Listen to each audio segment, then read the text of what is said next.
Welcome into the latest episode of the 5 Reasons Podcast. I'm Ethan Skolnick here, as always, with Chris Wittyngham. Now that you found us, make sure that you hit the subscribe or follow button on your favorite podcast provider. That way you'll get all of our old episodes, as well as all of our new episodes as soon as they post. Also, check out the 12 other podcasts on the 5 Reasons Sports Network, including 3 Yards Per Carry, which broke more Dolphins news that Adam Gase will confirm in about 6 days on their latest episode. Also, and we're going to talk a lot about this today, Miami Heat Beat. Also, Swings and Mishes with Craig Mish and Jeremy Taché.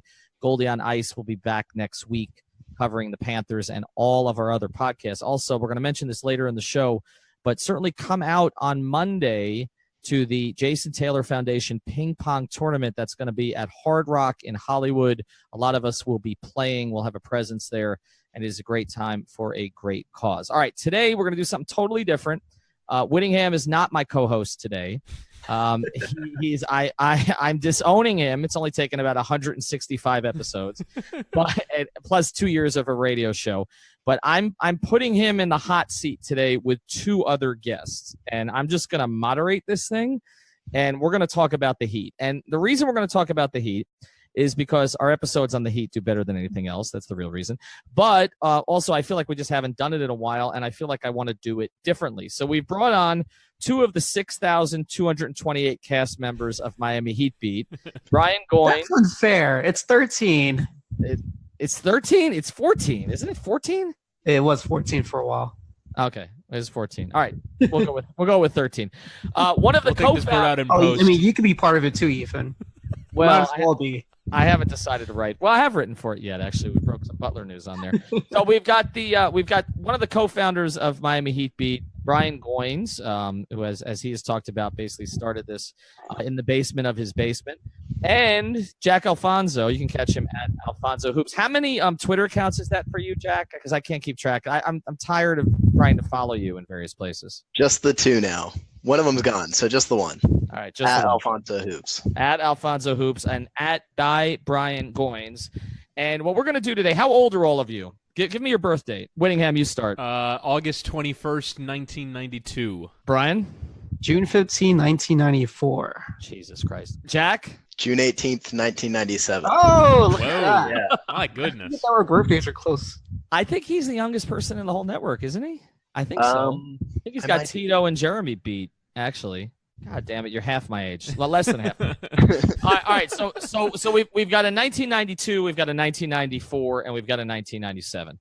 And I thought I was going to be part of the young people. I'm still old. You're still old. I'm still old. You're still Stay old. washed. And you act older than me. You stay washed. That's right. Washed Wittyngham. So basically, I've been covering the Heat since 1996. Okay, so that predates Jack's birth. Brian was 2, and Wittyngham was 4.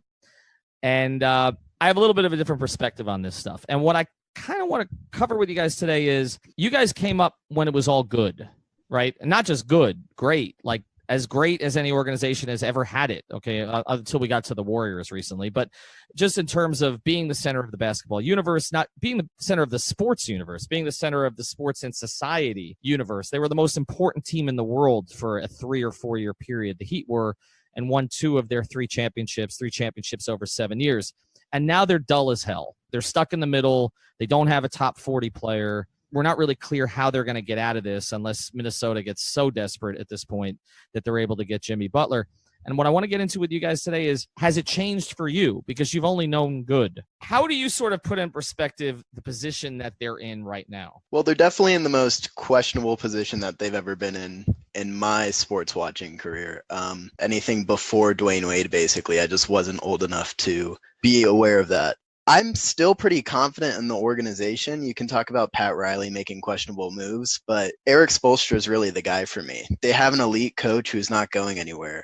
And you can't really say that about most of the other teams that we consider like stuck in mediocrity, like the Kings or the Suns. Any of those teams, they just don't have that high caliber coach. And it's not going to take them to like that far in the playoffs this year, but long term, they have that guy leading the way. So I'm still pretty confident in the organization. Brian, are Heat fans spoiled at this point? I think it's a mix of them like just craving like the transaction more than anything else. I've kind of alluded to this before. They're just gluttonous to like constant stimuli in that sense. Like they just want a move to happen just for the sake of having something just go on with the team. I know the team's been kind of up and down over the last 3, 4, 5 seasons since we started Heat Beat, and it's been kind of fun just like watching them trying to figure out what kind of identity they want to just get playing into action. But it's kind of evident that a lot of the fans just want a move to be done. Whether it's Jimmy Butler or not, there's so much to be left out there for a team to kind of break apart the current roster they have. But Chris, my thing about that is this. The big three, so they had the big transactions in the summer of 2010, and then there weren't that many transactions after that, right? Like, I mean, there was Battier in 2011, there was Chris Anderson during the season. There's Ray Allen. And there was Ray Allen after 2 years, and then there were Beasley and Oden the third year, and amnestying Mike Miller. But I feel like there was enough other, you guys use the word stimuli. There was enough other stimuli with those teams, like more again than any team in history, in my view, that you didn't need the transaction at that point, right? But now it feels like that's really all that Heat fans are hanging on for. Yeah, I will say, as much as I am the guy that says 43 and 39 all the time, it's still 43 and 39. Like, there are the Minnesota Timberwolves who are, like, as much as we're talking about them with Jimmy Butler right now, like, them being the 8 seed last year is a marked improvement over where they've been, and yet it's still not good enough to really get you anywhere near championship territory, and they will feel, again, like, even with Karl Anthony Towns and Andrew Wiggins, like, they're not going to be towards the playoffs. So I'm not saying that this is bad. What I'm saying is it's, as you mentioned, dull. And I think right now it shows no signs of a future. And that is the problem. And that's what Brian's talking about with the desire for a move, is that right now you don't see an easy way out of this because you have bad contracts, because you don't have your 2021 pick, which for the Heat is frankly a step up on where they've been just by virtue of the fact that they've given away, lots of future picks before. So this is actually a positive step in terms of how many draft picks they have. But it just doesn't feel like there's a way out of this mediocrity, because generally the league rewards you either be really good or really bad, but don't be in the middle. And that's where the Heat are, and where I feel like they will continue to be until they make this big move. And I think one of the things that happens with this city and with cities like Los Angeles and New York is they feel like it's untapped potential. That because so much of the league wants to be in those places, how is it possible that those teams are bad? How is it possible for 3 years that the Lakers are bad when LeBron James wanted to be there in his heart of hearts? When it seems like Kevin Durant has a chance to go to the New York Knicks almost exclusively because of its location, not because of the organization. If you measure the organization, the Knicks wouldn't get anybody. But it's New York, and Miami is one of those places where it feels like if you were in the game. I heard some national pundits talking about this. I think it was on Bill Simmons' podcast with Brian Windhorst, which are two of the arch nemeses of Miami Heat fans. But they were saying, well, it's kind of a pity that Miami isn't good right now or isn't desirable right now, because they'd be in on all these conversations, whether, like if they had better assets, maybe it's Jimmy Butler, or obviously their willingness to part with them. But with Durant maybe deciding, what, I might not want to just sort of glom onto this thing in Golden State, that if Miami were a desirable location right now, you'd be in that game, and Miami kind of willingly taking themselves out of that game has, I think, been the most frustrating part. Yeah, I think for a lot of Heat fans it is, and that's why you and I have been so hard on what Riley did in 2017 and 2016 to a degree, and my theory on that is that, basically the way that the big three left, and not just the big three, but the way that Chalmers left, the way that Ray Allen left, the way that James Jones left, the way that Mike Miller left, like everybody left angry. And so I think as a result of that, when there were players who were like, oh, Heat culture, I totally buy into it. I love it. I love Pat. I love the whole organization. It's like, okay, here's $40 million. Like that's sort of how it played out in my view. And that because they wanted to reward these guys and to sort of make amends around the league. But I want to cycle back on something a little bit. So Jack, you're in Indiana, and Brian, you're in Orlando, right? So yeah. Before we go on, because I there's something about this town I want to get into with you. Go through your backgrounds a little bit of sort of where you've lived and how you became attracted to this team. All right. Well, I grew up in Fort Lauderdale, was originally huge Marlins fan, huge baseball fan. Then the Miggy trade happened. And ever since then, kind of committed fully to basketball. Helped that they got LeBron soon after. Dwayne Wade doesn't hurt. Bosh doesn't hurt.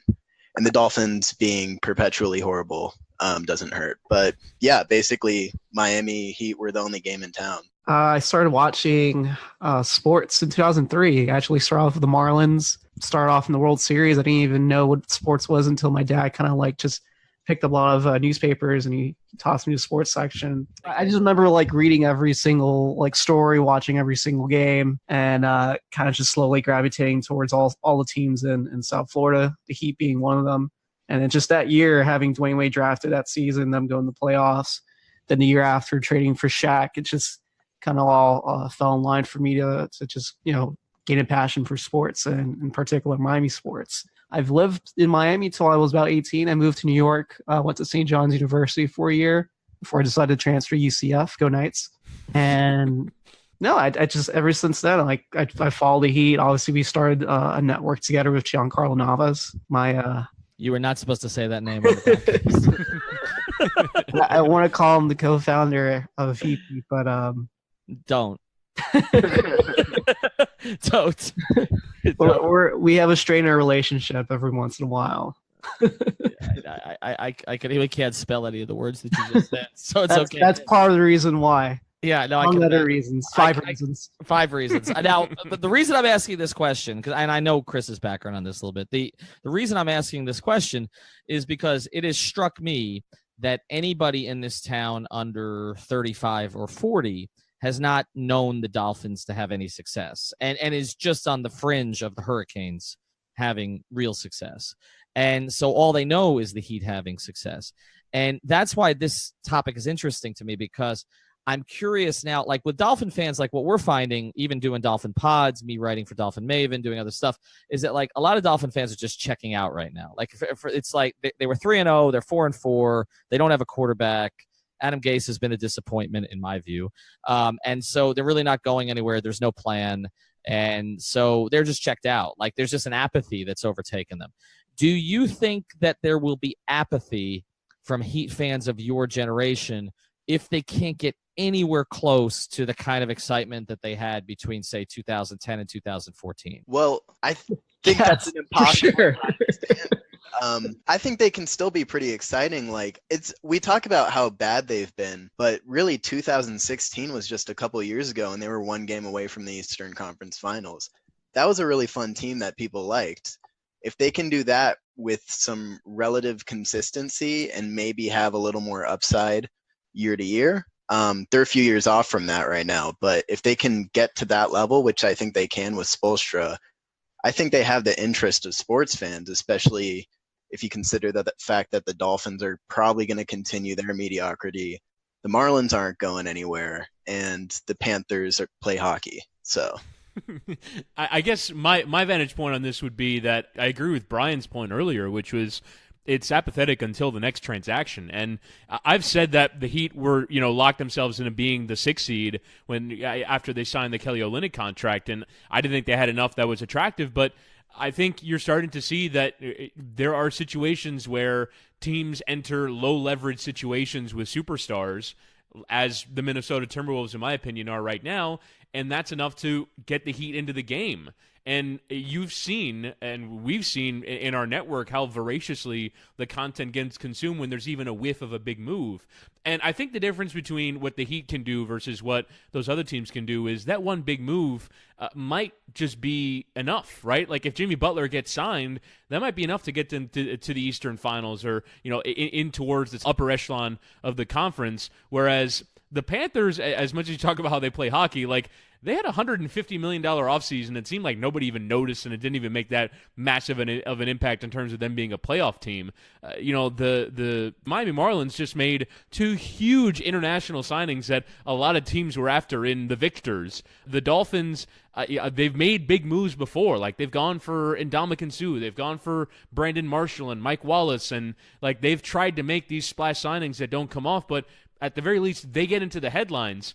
But it seems like the difference between those sports and this sport is if you make that headline-grabbing move, it can bring you towards the top almost guaranteed. Like, there isn't a universe in which Jimmy Butler gets traded to the Heat and they get worse or they're bad or the same as they are now. Like, Jimmy Butler will make a positive impact on this team that will make them interesting and perhaps get them in the game with future stars. So I think this period that they're in is only lasts as long as the next star. And like, as much as, Jack, you talked about how the Miguel Cabrera trade has you out, like, to me, it's the Astros, right? Like, if you said a couple of years ago that the Astros were going to have a massive fan base and be selling out, every game, including in the regular season, you'd have thought they were crazy because they basically bankrupted a cable sports network and no one cared about the Astros. But it's only as successful as your plan is, right? If you get a successful team, I don't think there's a universe in which you really genuinely lose fans. Like the Hurricanes fans came back after 15 years because they had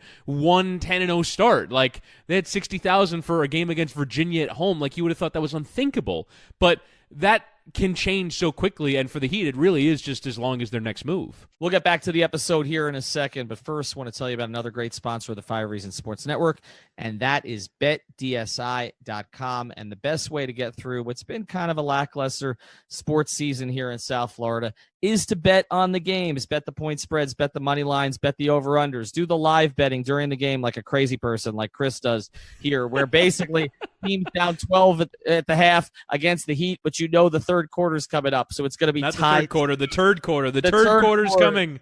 So you can bet against the Heat in that particular situation, or that they're going to fall behind by 20 against Charlotte, so maybe they'll make up a little bit of ground in the fourth quarter. We'll see how that plays out. Chris, what are some other props there at BetDSI.com? Yeah, for me, the thing that's going on this weekend that I'm most intrigued by are what I would call the minus anything teams. So Alabama, for me, has been a minus anything. No matter who they're playing, no matter how much they're favored by, bet Alabama because they're probably going to win and win by a lot. And yet, I think this is the biggest test of it. This weekend, they're at LSU, and they're 14.5-point favorites against the number 3 team in the country. They beat the hell out of Miami. So I still think you go for Alabama, and then you have Kansas City and the Rams, who for me are also minus anything teams. The Rams are actually plus something this weekend because they're in New Orleans, and that's such a tough place to play that they have them as an underdog. So that's what I'm looking at over at BetDSI.com this weekend. If you want to bet along with me, use the promo code REASON101 at checkout and get up to $2,500 matched. All right, so if that's the case and it's just about the next move, then as much as Jack talked earlier about Spoelstra, it's really about Riley, right? I mean, because that's where this comes back to, is this faith that Pat is going to make a big splash move. And this gets to my next question about the last 2 years, because since 2013, when he signed, well, let's even go back a year. Since 2012, when they signed Ray Allen, okay, and that was after the Chris Anderson move. So since that point, in my view, they've had at least, if you go 2013 through 2017, at least 4, in my view, either bad or nothing off seasons. They had one that I thought was decent, okay, which was basically the re-signing of Goran and the team that they took into that 15-16 season with the drafting of Richardson and Winslow. But there are other ones. I mean, 2013 was basically amnesty Mike Miller and bring in Beasley and Odin. 2014 was, we know what happened in 2014, even before LeBron left, okay? It was Granger and McRoberts, right? So that was not a particularly good offseason, regardless of what happened with LeBron, and that disqualifies it from the very beginning. 2015 I mentioned was better. 2016, not great, because I thought they did a really good job in terms of Andy and the group lining up all those signings on the short deals, but they killed it with the Tyler match. And that may have been Mickey, but they still killed it with the Tyler match. And then additionally, they lost Dwayne Wade, which we can argue about the specifics of that, but obviously for the franchise, it was not a great thing at the time. And they decided to keep Whiteside, which I was in favor of at the time, but obviously hasn't worked out. And then 2017 was disastrous in every way, in my view. And then 2018, they couldn't do anything. I mean, they brought Dwayne back, which is a good move for a lot of reasons, mostly for marketing reasons. And then they brought Wayne back at 1 year, but they weren't able to move because of previous mistakes. So if we're counting on Riley to make the move that Chris is talking about, have either of you lost faith in Pat Riley, Brian and Jack? I've lost a little faith in him. I worry about his patience and maybe his decision on what's worth going all in for. And that's kind of the problem we're in right now, is that he's decided to go in all in on a few different teams, and they still have money in those different teams. The first one, you have Goran. He spent 2 picks on Goran. He paid him a decent amount of money, and he paid Hassan. And hypothetically, that would have been a good team if Bosch didn't get into his unforeseeable health issues. But they still have money tied up there. They tied up money in that Dion James Johnson core, which is, I think, undebatably the worst move they've made. And yeah, that's the situation they're in right now, is they've gone all in on a couple of players who were either questionable or clearly not worth it. So you do have to have some doubt about his ability to measure value and not jump on the quickest opportunity to get a player of some renown. This is hard because I think Riley sees that there's not many transactions between now and 2020 that can bring the Heat back to some sort of level of competency to compete for championships, which he always talks about year in, year out. That's his goal. Even if the Heat did trade for Jimmy Butler, it wouldn't be enough for to make a run for a championship, and they wouldn't have money in free agency either this season or next offseason to get anybody like a Kyrie Irving or a Kevin Durant. They're basically lined up for 2020, which could be nothing because you have no idea if Giannis wants to stay in Milwaukee. You don't know if Anthony Davis thinks that New Orleans has found a good mix of players that meets his ability and standards. And I kind of have to go back to like all the misses that Raleigh has had in past off seasons. And I know it hasn't been just these past off seasons. It's been we can look back at those the trade that they almost made for Mitch Richmond, the signing of Tracy McGrady that they were pretty close to landing. Obviously, the pitches for Kevin Durant, Gordon Hayward didn't land like they wanted to, but they were up there. He's at an age where we don't know how much longer he has it in him to continue. We know the stories of him wanting to retire in Malibu. I don't know, like we want to find a way to perfectly send off Riley in this like storybook ending, kind of like guns blazing moment. But how do we get there? And how much time does he have left? Because he's up there in age right now.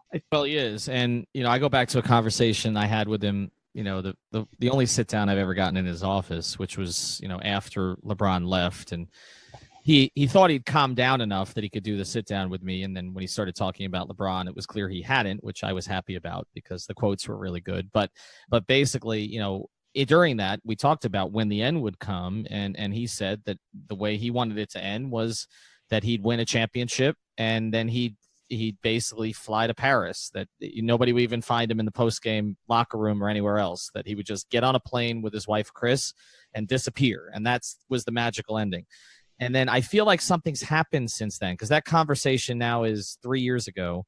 And I feel like, the Dwayne thing scarred him to a certain degree. Like, sure. And just the way that played out, because the thing about it was this town never turned against Pat for anything. I mean, if you go all the way back to 96, and the moves for Zoe and everything else that happened and losing to the Knicks, I mean, again, this predates you guys. I mean, this is sort of hard for me to believe because I covered every game of all of those playoff series.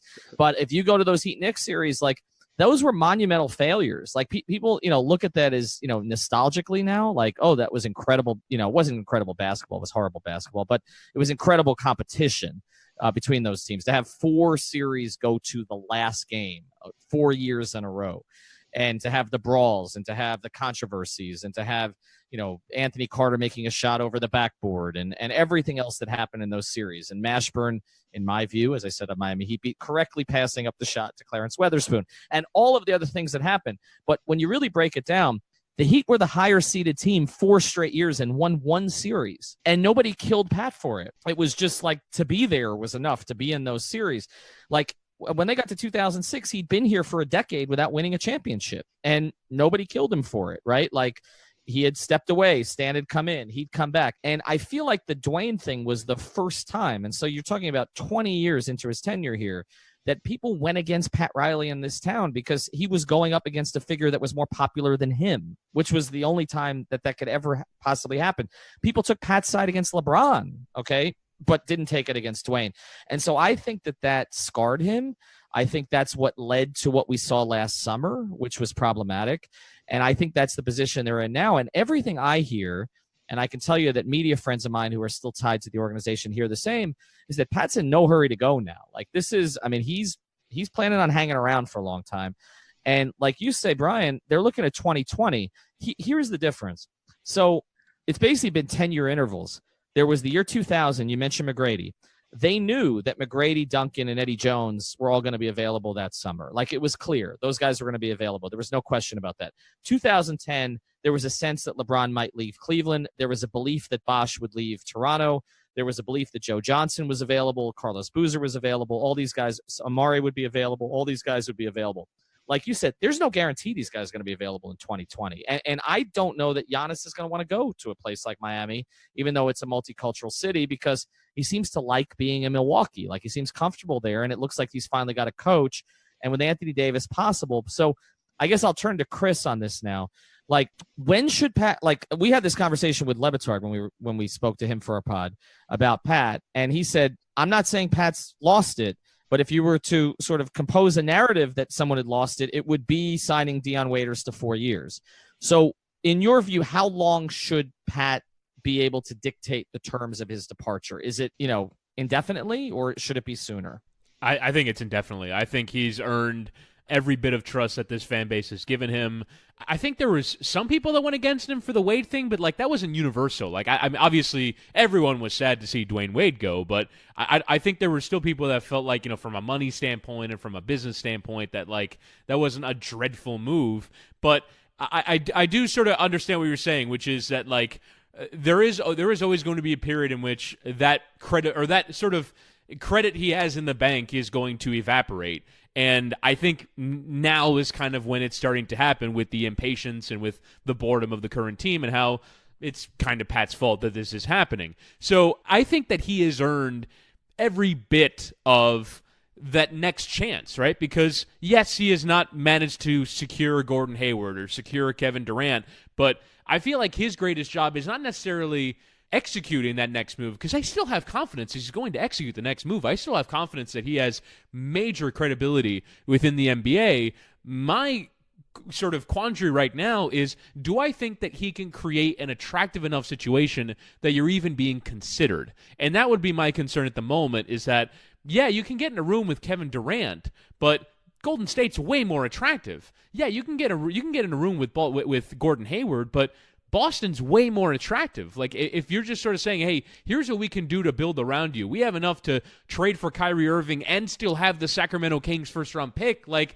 you're not beating that. And so that would be my concern at the moment, is can he get to a stage where he is a credible competitor with any of these major teams that are going to go after these major stars? And that would be my concern at the moment, is that, like, if you're Philly right now, you can go to a team and say, or you can go to a player and say, hey, you're going to play with Simmons and Embiid. What's the sell right now for Miami? Like, as much as we like Josh Richardson, and as much as Justice Winslow can continue to grow, and as much as Bam Adebayo can continue to grow, are they the link to that next star?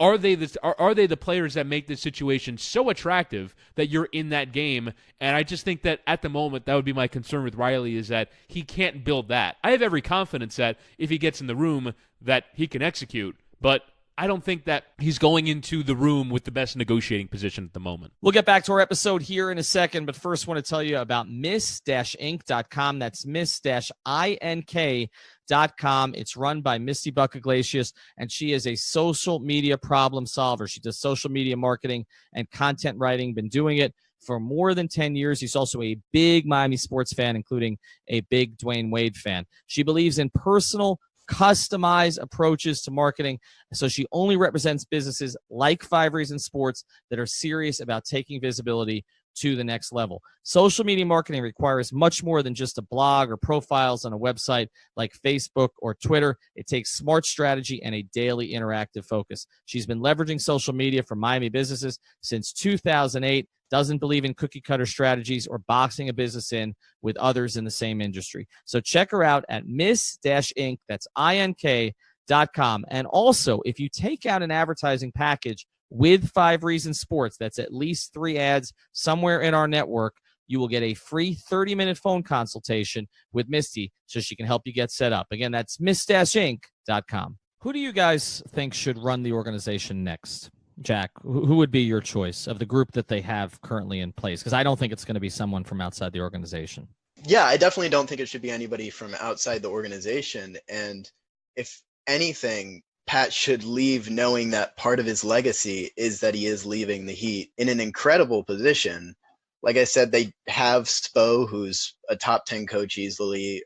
He should definitely get more power. I don't think he should get the kind of Stan Van Gundy role, the Tom Thibodeau role, just because I don't think that's a thing that works in the NBA. And we've talked about that before. I think you have Andy Ellisberg, who's obviously has a huge role in the organization and kind of does more of the, I guess, day-to-day GM work, more so than Pat, who does more big picture stuff. I think they're grooming Battier. You got Nick Harrison, Zoe. You just have a lot of people who you don't need one person to replace Pat, because that'd be impossible. You just have a solid organization where a lot of people can take on just a little more responsibility, and you're still in a great place, and maybe even in a better place than you are with Pat, because what I worry about with Pat is that trying to leave on that high championship high and getting a little impatient. Not to say he's bad, but that is kind of a risk you run if you're entering every possible trade, negotiation, or anything with that type of mentality. You might get a little impatient. I think he's left the organization in a really good spot, and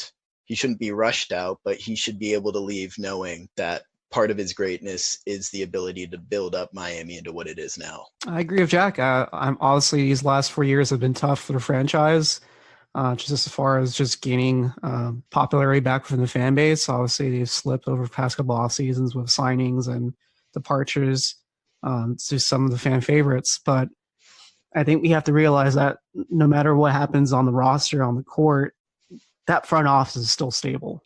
And not a lot of organizations around the league can say the same. So with or without Pat Riley, you can at least kind of count on that there's someone in that organization that can take that next step. And I agree with Jack. It's not going to be just one guy. As much as we kind of believe that Shane Battier is going to be molded and groomed to be the next up and coming president of basketball operations, it's not going to just be him. Like, as much as we love him, as much as we think he's charismatic and he's great with the numbers and stats, he can relate to players and all that fun stuff. You have people like Andy, you have people like Adam Simon, who just know everything about the game of basketball, transactions, numbers, cap. It's more than just gaining relationships with players. There's so much more to it. And I think they have a good group of people in that organization that can take the next step, including Spo. I think Spo will have a bigger role as his career winds down too. And just looking at really quickly, Pat Riley's 73. I think the next gradual step for Riley would be kind of like that Jerry West role right now, and he's currently 80 years old. I can envision a scenario in which, if Pat Riley does this for 3 or 4 more years, that maybe Spo does it without coaching, and he just takes on a personnel role as kind of the next step of his career, because I feel like 13, 14 years as the coach of one team is more than enough in terms of you've had your fill of coaching. Now, maybe he doesn't want to do that, but even if he does want to carry on doing both, like, I'm okay with that. Like, as much as we talk about it not working, I do think it's kind of been when, all right, we don't have anything as an organization, so we're turning to one person, like the Pistons did with Van Gundy, like the Clippers with Doc, where all of a sudden we have a leadership vacuum because Donald Sterling is gone, so Doc Rivers do everything. I do think that San Antonio, it works because we know R.C. Buford. We know that he has a real role to play. And yes, Papa has the final say, but we know that at the end that R.C. Buford is a terrific general manager and will do a really good job. And I think that Spoelstra can kind of work the same way with Andy Ellisberg. Like, he's a damn good general manager, and we know that he's really good at his job, and we know that everyone there is really good at their job. So I think that the coach-president model can work in this particular case because we know so much about the participants and we know so much about everyone that's there that they can carry on in all their roles, as you said, Jack, doing a little bit more, and Eric Spoelstra's the face of it. And I wouldn't be surprised at all if what you're talking about, Chris, plays out with Spo, because, I mean, it's not just that he's one of the longest tenured coaches. He's the second longest tenured coach in the league right now, and he'll be first soon. I mean, as soon as Pop steps aside, he beats Carlisle by a few days as the second longest for his particular team. And a couple of things that play into this, and I've heard this from people around Spo. One, he just got married, has a baby, has done a ton of travel, and he's also the type of person that likes to promote his guys. Okay, that he's the type of person who, when David Fizdale was interviewing for the Memphis job, that the story about Spo renting out a room at the Ritz-Carlton, basically, pounding numbers and all this stuff for Fizdale for 3 days, right, to prepare him for the interview. And if you look at their staff right now, like, there's no doubt in my mind that he's prepping Dan Craig. I mean, right. he and Dan are incredibly close. They've sat next to each other on the plane now for the past few years. He's given Dan the reins, not just at Sioux Falls, but also at Summer League. He's empowered him in a lot of ways. He sees himself in Dan. There's a lot of similarities there. And he coached a game when Spo had to leave for the birth of his son. Exactly. So I can absolutely see a scenario, now that Fizz is in New York and he's not an option, where, Dan Craig is the guy in 2 or 3 years and Spo is in the front office. Now, I can also see other scenarios for Spo. We've talked about this on the DM string. Like, if Seattle gets a team, that's going to be attractive. I mean, that's going to be very attractive because he's obviously from the Pacific Northwest. I know he still loves it up there. I know he likes that city, and that's going to be really vibrant. And if I were, running Seattle ownership, and who knows, it might be Dwayne Wade running Seattle ownership, as much as he talks about Seattle, I would think about making Eric Spoelstra my president of basketball operations up there. So I don't know necessarily that Eric will be locked in here forever, but I can absolutely see him moving, to more of a front office role. All right, I want to get into Dwayne with you guys a little bit. I think everybody on the internet knows Wittynham's thoughts here, so I'm not even going to start with him. What? Let me go to the other two guys here on this, because I mean, like you guys mentioned, I mean, there was Shaq, but I mean Dwayne, and there was LeBron, but Dwayne has been, the superstar of your, childhood, teenagehood, growing up, everything else. And so now he comes back at age 36. I think a lot of things have been made right, okay, in terms of what happened in 2016. But does this feel right to you guys? Like, so far, the way that this is playing out this season, where he still has this bigger role on this team, is it okay for you guys if this team is, as long as he doesn't embarrass himself, he's still playing at a reasonably high level most nights, if this team is 41-41, but it's a fun send-off season for Dwayne and he has a few moments, is that enough for that to be what this season is about? That's enough for me. I would obviously like to see them be better and see them give Dwayne a chance to go out on a high note. And honestly, 2016 was that year. If he was going to go out on a high note, he should have retired then. I'm not saying I'm glad or I'm mad that he kept playing in the NBA. I'm glad we get this farewell season from him. I thought the Kobe send-off was really cool, regardless of your feelings about him. And obviously the Lakers were terrible that year. But yeah, it's just nice because Miami does not have a lot of sports figures like Dwayne Wade. There really are very few left in the world. I would say Dirk is the only guy you could compare him to in terms of how much he means to a city. In basketball, at least. And yeah, it's nice to know definitively that he's going to be gone after this year. There's not a lot of pressure because he's obviously not very good right now. And there's not a lot of pressure because the team's not very good either. So they're not really losing much by playing him. I'm going to take the opposite, and I'm going to say it's not going to be enough unless they do make a trade. And that trade probably needs to be Jimmy Butler just because he has such a close tie with Wade. Like, it almost seems like the perfect way to not just send Wade off, but also to kind of pass the baton over, pass that torch over, and kind of take the new leadership over for the Heat. This new iteration with the young guys, well, depends who they give up, but I would assume that at least maybe one or two of the young guys still stay on the team along with Jimmy. To me, that would be the best way for Heat to kind of continue on and kind of regain some momentum with the fan base. But at the same time, I think having Wade's final season, kind of having that closure, helps the fan base to take each game into stride until his very last one. Hopefully it's in the playoffs, and most likely it's going to end in a loss, which is bittersweet at the same moment. So when you guys look back at 2016 now and the whole way that played out, did the Heat make the right decision at that time? To not pay Wade? Yeah. I think so. I was obviously disappointed, to say the least, to see Dwayne leave the team. But I was always kind of on the position of the organization that, yeah, maybe they should have.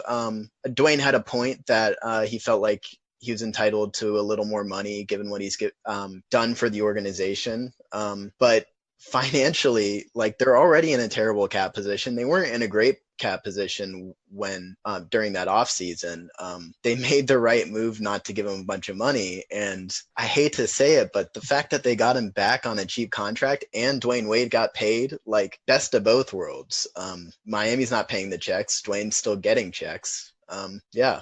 I think hindsight 2020 probably would have been better to give away that money instead of TJ and double down on TJ. No pun intended, but Dion Waiters wouldn't have been on the team that same offseason as well. So you're looking at about $30 million that probably would have gone away this coming offseason, which could have gotten you in the market to go after one of these players such as Durant, Kyrie, Klay Thompson, and Kawhi Leonard. But I also don't think at the same time that you can say, all right, well, you didn't pay Wade this amount of money. Which, by the way, like they still offered him a lot of money. It was it was sort of variations of money that we're talking about. But I don't think you can say, well, like, opportunity cost because you don't pay Dwayne Wade is not. Well, you're going to pay Tyler Johnson and James Johnson and Dion Waiters and Kelly Olynyk and all these guys that you don't like. Like, there was a lot more to be done there, and that's Pat Riley's fault, not Dwayne Wade's fault, or the signing of Dwayne Wade is not his fault. I just want to say that I do think that even if the Heat do nothing from a transactional standpoint, I think we're not really at the stage yet where the Dwayne Wade emotional tour is having an impact. Like, as Alf wrote in his piece on Heat Beat, that you don't feel that for his second to last away game in Charlotte. Like, that's not an emotional tug. The emotional tug starts to come when there's 5 home games left, or it's his final, it's his final trip to places that are actually significant. Like, maybe even his last away trip to Dallas, given Miami's history with them, or San Antonio, or Golden State, or wherever, or Los Angeles for the Lakers. Like, those are going to be where the emotions start to come in. We're not ready for that. I do think at the end of the season, even if they're in the middle of a playoff race to get into the 7 or 8 spots, because maybe a couple of Eastern Conference teams are better than we might have anticipated, I still think that emotion, even if the Heat do nothing, will be enough to carry them at the end. It's just not enough to carry you through the doldrums of December and January. Hey, it's Seth Levitt from the Fish Tank here on the 5 Reasons Sports Network. When I'm not riding OJ's coattails in the tank, I'm, well, riding Jason Taylor's coattails at the Jason Taylor Foundation. And this Monday night, November 5th, we've got one of our most popular fundraising events taking place as the Miami Dolphins legend and first ballot Hall of Famer hosts the 15th annual JT's Ping Pong Smash presented by Publix at the Seminole Hard Rock Event Center in Hollywood. Join JT and some of South Florida's best, including current and former Dolphins players, cheerleaders, local media personalities, and more, as they team up with generous community members like yourself to play in the original Celebrity Doubles table tennis tournament. Yes, OJ will be there, as will Ethan Skolnick and a number of your favorite 5 Reasons personalities. The Smash is a great night out for families, as it also features interactive games, haircuts, the Best Buy Fun Zone, and more. So come on out to JT's Ping Pong Smash 15 this Monday night, November 5th. Doors open at 5:30 p.m. and admission for spectators is just a $5 donation. Remember, it's at the Seminole Hard Rock Event Center, so park in the Winner's Way Garage. For more information, visit jasontaylorfoundation.org or call 954-424-0799. So let's close with this, and let's try to do this rapid fire here. What is the absolute upside? What is the best case scenario for this season? I'll start with you, Chris. Trading for Jimmy Butler. Brian? Was that more rapid fire than... Oh, that's fine. I'll take it. Brian, what you got? Trading for Jimmy Butler and Kemba Walker. Wow. Whoa. Double barrel trade. Wait. With whose assets? What are they? How are we throwing that in the trade machine, Brian? All 4 of Houston's first round picks. Okay. Well, here's look. No, one thing that was thrown out, and I know you guys have had both Sedano and Evan Cohen on the show, but and both of them agree that Pat would never actually do this, but they believe that Pat should try to get the first round picks from Houston, and basically if he has to trade some of the young core, then do it. Get the 4 first round picks from Houston somehow, and then. But what do you have that's attractive as Jimmy Butler for the first round picks? Well, I mean, again, they're hot. We're talking about protected first round picks from a team that I know they're not playing well right now, but that was supposed to be a top 4 team in the league. So you're talking about bottom of the first round. So, look, could Houston use a player like Josh Richardson? I would think so, right? Like they don't have Trevor Reed anymore. Okay, so they could use the James Johnson. Exactly. They could use a lot of these guys off their bench. So and Josh would probably be a starter there. So let's just say that, and they wouldn't have to play Carmelo anymore, which would be beneficial based on the numbers. So let's say that you could get a couple first-round picks from Houston for your young pieces, and then you can use those first-round picks to unload the contracts you don't like and basically just start over, like just clean the decks as much as you possibly can. Because the point you made, Wittyngham, about Windhorst, Brian's made that point to me, just in conversation when we've talked, that the biggest thing that he keeps hearing from people around the league is if Miami just had space, and they don't, right? Until, likely 2020. And so they've taken themselves out of the room. And so, his feeling, and I know a lot of us feel this way, is that they should be doing everything they can to get back in the room as soon as possible, even if it means sacrificing, in the present, but that's just not a Pat thing to do. So anyway, Kemba Walker and Jimmy Butler would be interesting, but don't think that's happening. All right, Jack, yours. What's the best case scenario for this season? I think we all agree it's trading for Jimmy Butler. I would add, without losing Josh Richardson or Bam Adebayo, if they can get those three together, I think that's your ideal situation. And otherwise, what are they? A 7 seed, an 8 seed? I tried to make the case that they may be in a struggle for 7 and 8 if Charlotte and Detroit hold up the way that they've held up early this season. But do you guys see any scenario where they don't make the playoffs? No, not at the moment. I think so. You do? Yep. I mean, we've already seen the team get injured starting off the season. We know that Goran Dragic is now dealing with a foot issue that he says is not surgery. He doesn't need surgery for, but he's still taking cortisone shots for. So if you lose Goran or if you lose Hassan again for extended stretches, it could put the team back to that position when they were 2 seasons ago. I just don't see a world where Milwaukee, Toronto, Boston, Indiana, Philly. Those are the 5 teams that we know. Like, right. Are they going? Like right now, one of these teams would have to be better than Miami. Well, Washington's probably the most likely, but good God, they keep drifting further and further at the bottom of the conference, and they need to make a trade. Can you change my pick? There. No, it's actually John Wall and Jimmy Butler, not Kemba. Yeah, I agree. Like, and a lot of people in Washington think that like that's an untradeable contract just because of like how expensive he gets towards the end, but I'd do John Wall in a second. Like, that dude's a playoff series winner. Like, I think if you had John Wall against Philly last year, like, that might get you to a place where you can be a lot more competitive. Like, I don't think it would take that much. Like, I think you can even give them some garbage that you don't want, particularly if you take Mahinmi back. So I absolutely think they can make that trade. I would rather have John Wall than Jimmy Butler, actually. If you're talking about where the money's going to be at the end of that thing, I would rather have John Wall. I think John Wall's got a bigger potential case of a career-damaging injury. Like, Jimmy Butler has nagging injuries that keep him out of 15 games a year, but none that will keep him out for a season. I think John Wall has a much better chance of that happening. That would be my concern. But Jimmy also has played, and I know there's been some dispute on this, and Christian Hernandez has kind of pushed back on this a little from Heat Beat and talked about Jimmy's early years and not playing much, but he's played a lot the last 6 years, a lot. Okay, and Luell looks like he's 85 years old at this point. Noah completely broke down. Rose is resurrected from the dead. I'm not convinced that's actually the same person, but scored 50. But we know what happened with him. I'm just not totally convinced that Jimmy's going to look great at age 32, 33, 34. It's never really been a question about Wall's conditioning either.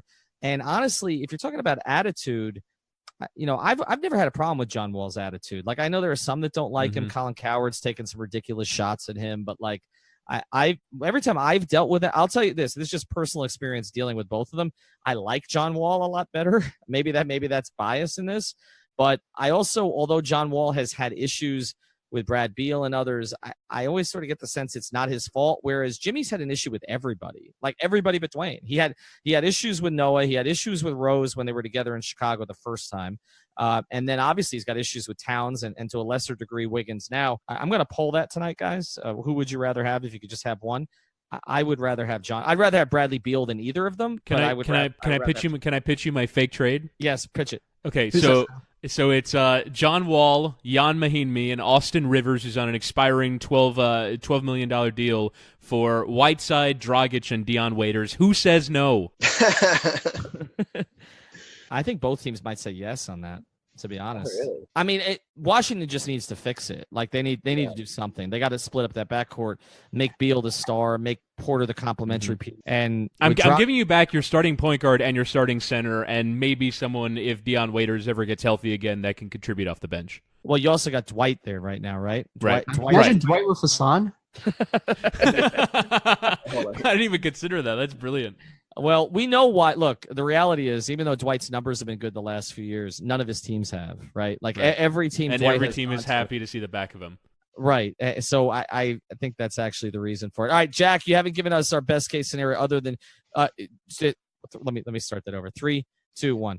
All right. So Jack, you're the only one who hasn't weighed in on this, I don't believe. Is there any chance they don't make the playoffs? Health permitting, I think they're a playoff team.